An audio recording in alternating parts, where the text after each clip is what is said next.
Think your blocks are spent? Think again. You've just harvested your first flush and the blocks look lifeless. But with a few simple tricks, you can unlock 3, 4, or even more flushes from that spent dead block. In this video, I'll show you the exact steps to breathe new life into those spent blocks and keep the harvest rolling.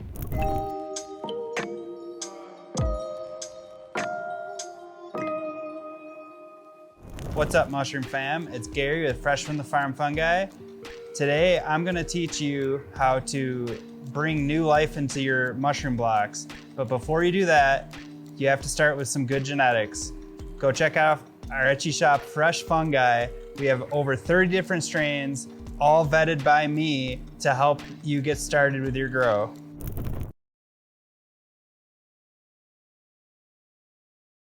So after you've achieved that first glorious flush, you shouldn't consider your mushrooms spent until you start to see any signs of contamination. So rule number 1 for getting second flushes is pay attention.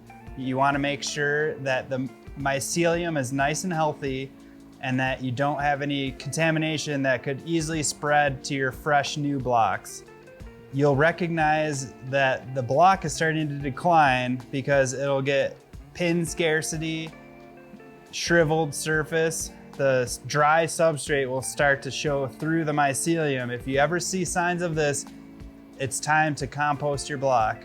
Okay, so now that we've talked about signs to look for, how do you extend the life of your grow block? So I would say the number 1 method that not a lot of people talk about is just be patient. If you harvest your mushrooms correctly, which means that you don't leave any residual on the mycelium, you remove any aborted pins, and you keep that surface clean, if you just wait and your block was properly hydrated, you should get another flush in about a week to 10 days. Some mushrooms might take a little longer, but be patient and treat this mushroom as if it was fruiting. So that means keep your humidity up around 90 to 95% until you see those second sets of pins form. Another common method is called the dunk and roll. This method became really popular for the PF Tech version of growing mushrooms, but it can also be applied to gourmet varieties like shiitake mushrooms, for instance. So the person who taught me how to grow mushrooms, at the end of the season, he would stop producing shiitakes, but he would get extra flushes by dunking the whole entire block into a bucket of water and putting a brick on top to leave it submerged for about 2 or 3 hours. Then this mushroom block would soak up like a sponge and he could put it back on the shelf where he would get 1 or 2 pound yields all the way through November.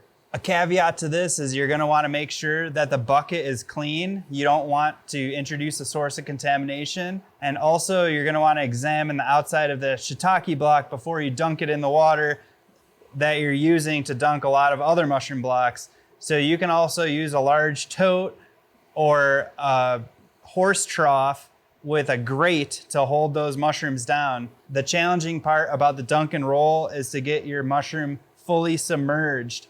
If you're doing this on a smaller scale like PF Tech, you can just take the jar that the mushroom cake came out of and fill it with water to the top and close the jar on there. A lot of people will place it in the fridge overnight, but I think 2 or 3 hours until that mushroom substrate is rehydrated is good enough. Once the mushroom's hydrated, you pull it off, you can pat it dry or just let it air dry in your fruiting chamber, and you should be good for a second flush. So the next method for adding more life to your mushroom block is going to be the mist and humidity spike, or at a larger scale, just spraying your mushrooms with water. So I learned after dunking dozens and dozens of blocks in a bucket that you can take a hose and just spray down those same shiitake blocks to achieve the same results. I like to rinse off my shiitake blocks after the first harvest and then soak them again in a day or 2 to optimize that moisture content. When I'm doing this, if there's any loose debris, it washes it off, so that also helps to prevent any contamination. One caveat is the standing water could attract insects. So I like to go through with a shop vac and make sure all my floors are nice and clean in between flushes. So if you're doing this at a smaller scale, like in a monotub, you can achieve these results by using a misting bottle. To me, this is very risky because it could introduce contaminants, but if you already have the first flush harvested, then this is just bonus mushrooms. So what I would do is get a really clean water bottle and some tap water, or really clean bottled water would be even better, and spray the walls of the chamber rather than the mycelium directly. Now this moisture on the walls should evaporate and eventually make its way into the substrate, which could help extend the life of that mushroom mycelium. So another key aspect of this is that to maintain the relative humidity in the environment. As long as your relative humidity is around 95%, there should be less evaporation in the first place, which causes the mushrooms to stall. Another method that's kind of related to the monotub is adding a casing layer. So once again, this is going to prevent evaporation, and it could add some nutrients and a little moisture to the grow block. So to add a casing layer, you're going to want to make sure that all the mushrooms were harvested correctly, there's no debris left, and then either use a peat or a cocoa core that's really saturated with water, about a ½ inch thick on the surface. This is going to prevent more moisture from evaporating, and it's going to allow that mycelium an extra burst of life before it pins again. This is really common with button mushrooms in large scale production. It's much easier just to add another casing layer than to clear out a whole row of button mushrooms and start over from scratch. So once you get into the third, fourth, or fifth flush, things can get really tricky. So the substrate will start to be depleted with nutrients at this point. So one other method you can do is reintroduce nutrients. So I've seen people take syringes of sterile liquid culture broth, inject it a bunch of times into a block, and get really good third, fourth, or fifth flushes. One caveat is contamination. Once again, you're going to want to do this in a really clean environment and be careful that you don't introduce more contaminants into the system. You can even just use sterile water, I guess, if you don't want to rehydrate and add nutrients, which could make it more risky. If you've already gotten 3 or 4 or 5 flushes and you still want more life out of your substrate block, you can even utilize another mushroom that feeds off of secondary composition to grow off that same substrate. It's almost like composting in a way.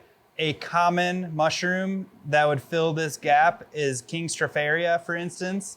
So you can take all of your spent oyster mushroom blocks, let them dry out, crumble them up, and add them to your garden.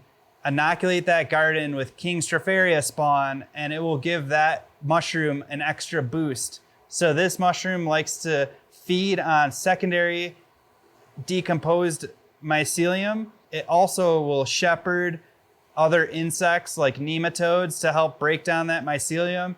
And as a reward, you get really big, beautiful mushrooms, as well as a nice, healthy soil. I hope you guys enjoyed that video on maximizing your mushroom substrate blocks.